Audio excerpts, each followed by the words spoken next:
Hi, Aline Wilson here. I don't know if I've told you before, but one of my weaknesses has always been books.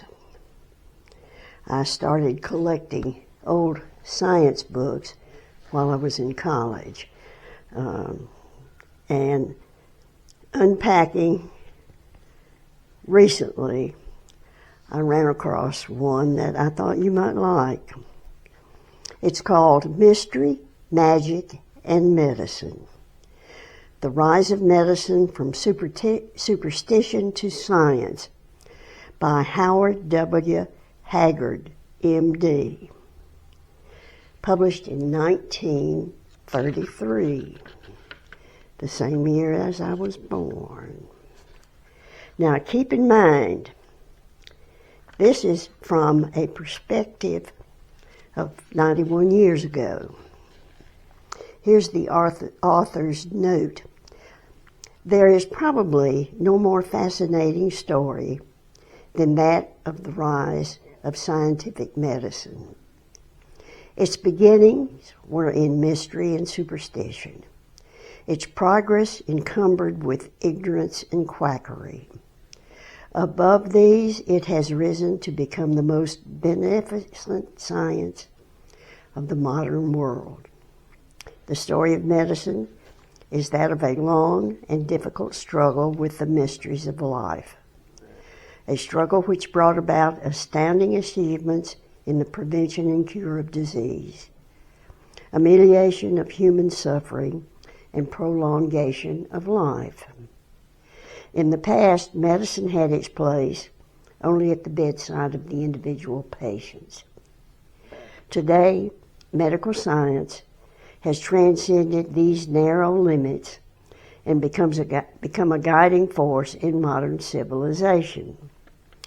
But in becoming such, medicine has enlisted to its aid every agency of our society, even to the participation of the individual citizen.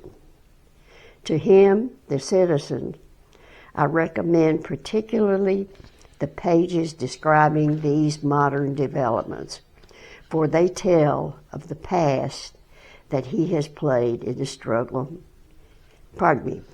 tells of the part that he has played in the struggle against disease. The period of modern ascendancy of medical science covers only some 75 years. These years encompass such discoveries as the bacterial cause of infection, one of the greatest triumphs in man's struggle against his environment. None of equal medical importance anteceded, and only two from an earlier period approach it. Jenner's demonstration of vaccination against smallpox, and the discovery of Long and Wells and Morton of the possibility of producing anesthesia for surgical operation. But discoveries such as these, with all of their beneficent possibilities, are of no practical usefulness unless they are put into application. Of what benefit is the knowledge of the cause of infection unless that knowledge is used in the hospital and in the home and built into the sanitary codes of our cities? Jenner's discovery would save no one from smallpox if vaccination virus were not available to the physician. The mere fact that ether produces anesthesia brings no relief from pain to the patient undergoing operation. Ether suitable for anesthesia must be available to the surgeon. It has been made available only by cooperation.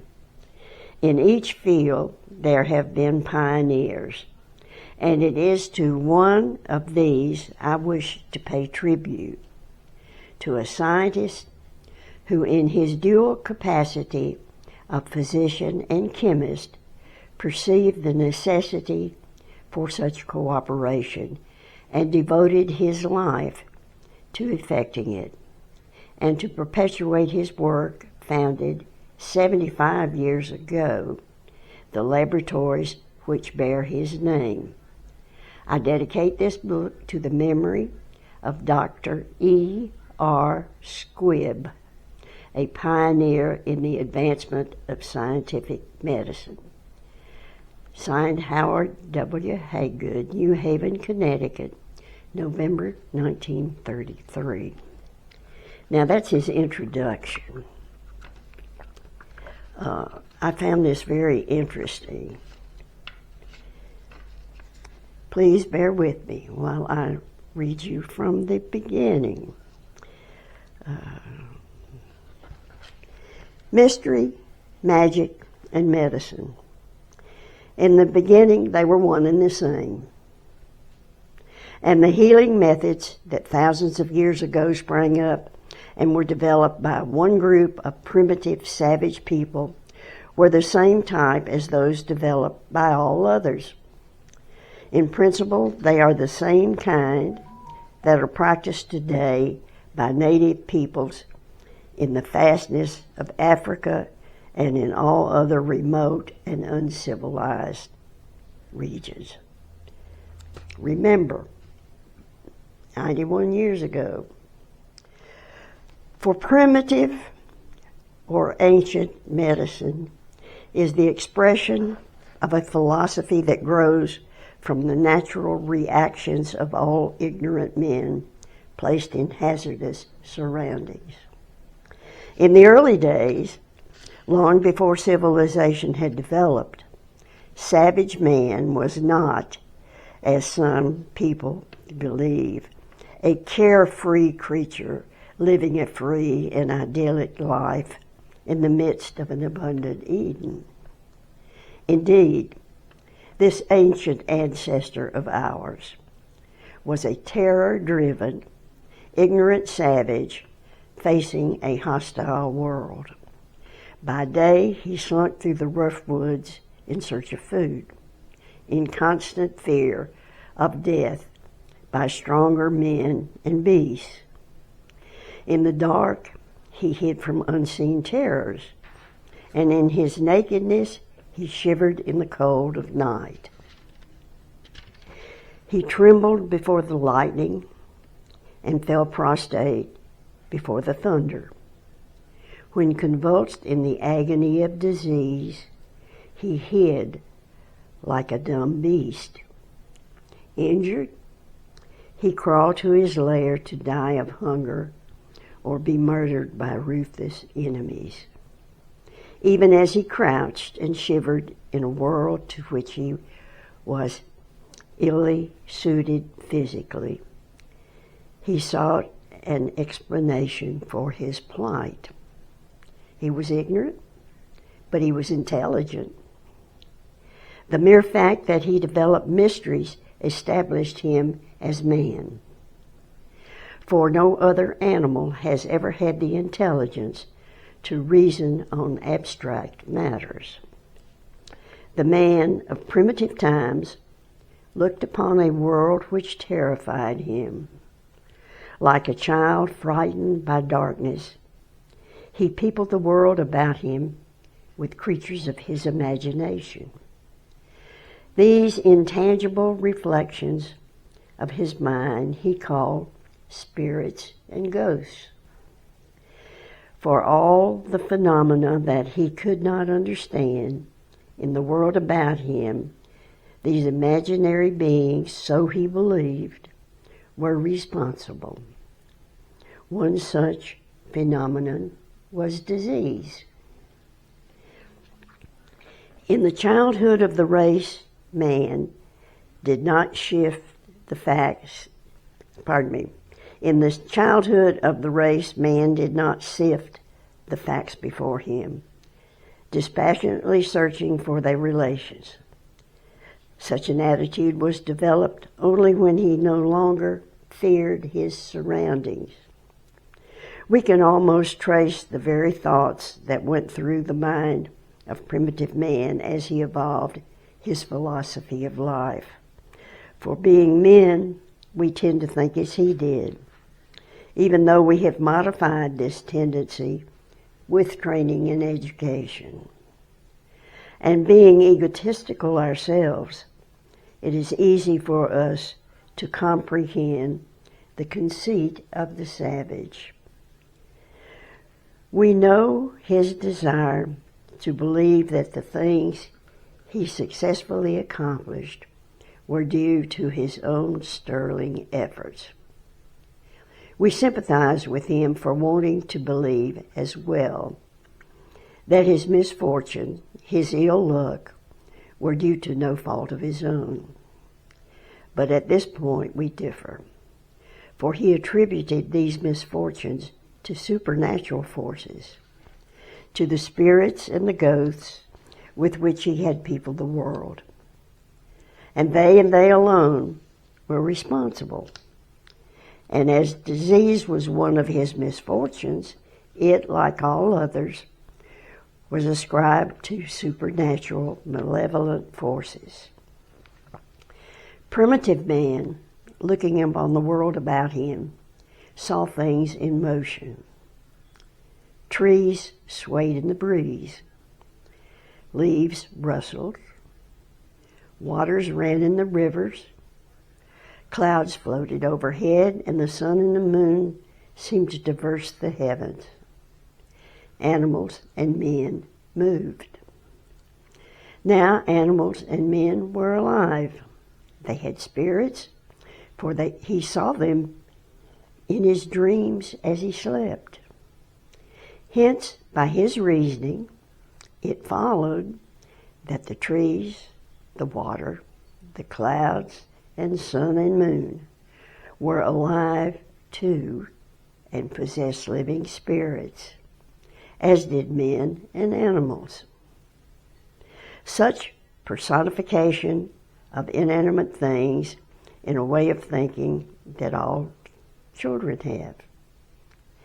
The little boys and girls of today at play or at their storybooks, when they talk or read of speaking bears and singing trees and whispering winds, are mimicking in their way the serious thoughts of savage man in the childhood of the race. Spirits, supernatural forces, bring disease and all other misfortune.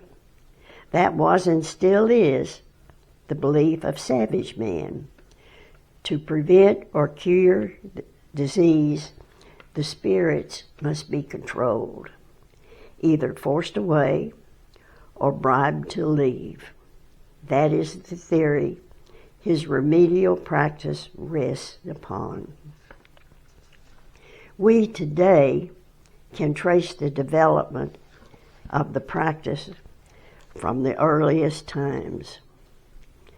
Then some individuals among the savages of the tribe were shrewder, cleverer men than the rest, or perhaps they were not quite as normal as the others. A little queer. At any rate, they were not well understood by the others, who came to believe that they had power over the spirits. The mysterious forces that sent the sunshine and the rain, that brought game to the hunter and gave success to the combat. Such a man was the one, then, to whom the others turned for relief from the spirits that brought disease. He was the medicine man. Unfortunately, but logically, these earliest physicians were expected not only to heal their friends, but to cast sickness upon their enemies as well. They practiced what we call both white magic, healing magic, and black magic, destructive magic. As centuries went on, tribal organizations grew, and these medicine men, who were priests as well as doctors, became a special group whom only the elect might join. They had ceremonies and initiations and customs and rites, but that stage of development brings us up very near to the healing priests of early civilization. Let us pause first for a moment to see how the savage medicine men carried out their duties as physicians. For remnants of their practices we shall find in ancient civilizations, even in our own. The basic philosophy of primitive medicine was uniform throughout all the early peoples. They believed that supernatural forces caused disease, but they developed many different ceremonies for overcoming these forces. The remnants of their rites are the superstitions of today. But let us recognize that these practices were not superstitions in early days. They have become so only since we have gained knowledge. Superstition implies practices that are derived logically but from premises which are not consistent with generally prevailing knowledge. When a savage sees his image in a mirror, knowing nothing of optics, he thinks that it is his spirit he sees, his soul. If then he breaks the mirror, he believes quite logically that he has injured his soul, a very unlucky thing to do. His logic is good, it is his premise that is bad. But when knowledge of the principles of optics has become available and general, we have learned that the reflection is not the soul, then to believe that breaking the mirror brings bad luck no longer has a premise consistent with generally prevailing knowledge. Now it has become a mere superstition. The most general practice of the savage medicine man was a crude variety of what we today should call psychotherapy, a treatment that has its influence upon the mind of the patient. For example, the medicine man, in treating his patient, often ostensibly tried to frighten the spirits away. He put on a costume that was bizarre and fantastic. He danced and shouted before his patients, shaking a rattle. As a result of this procedure, the patient seemed actually to improve in health. And he did temporarily. But the cause of this improvement was the influence of the patient's mental processes upon his bodily functions. As long as he sincerely believed that the medicine man was driving away the spirits, the pain was ceased and anxiety dispelled. He felt better. Some of the patients actually were cured. They were either those whose ailments were mental in the beginning, or those who, thanks to the enormous recuperative powers of the human body, would have got well anyhow. But the medicine man did not discriminate. Neither did his followers. The so-called controlled experiment in science is of very recent origin. Statistics are a modern institution, but very old, deeply ingrained in the human thinking, is the habit of drawing false conclusions, a habit which is described by the Latin phrase post hoc ergo propter ho, after it, therefore because of it. The medicine man treated his patients. Many of them got well. Hence, by this very common way of thinking, they got well because of the treatment. This type of thinking is the basis for all the ancient medical practices, now discarded, and also for the quackery and healing cults and fads of today. The latter, without exception, are direct revivals or modifications or applications of the false reasoning of another day. It is the function of modern scientific medicine to investigate all methods of treatment and to discard those which have no real value. For if confidence is placed upon such false methods of healing, disaster falls when they are applied to serious illness. The ways in which the medicine man attempted to drive away the spirits were almost infinite in number, and each, of course, worked equally well as long as the patient had confidence. But it was in trying things for their effect on the actual presence of the spirits that remedies from animal, vegetable, and mineral sources came into use.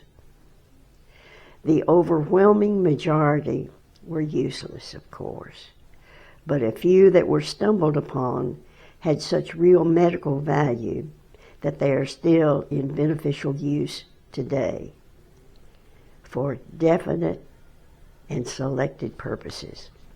Others are carried on as home remedies by the superstitious or fostered by quacks.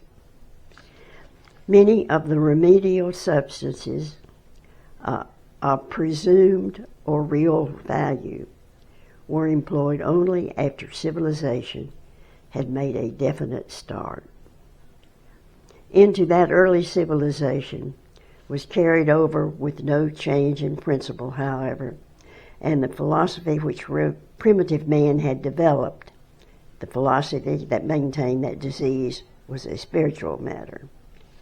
Formal religion had arisen, and religion likewise deals with spiritual matters.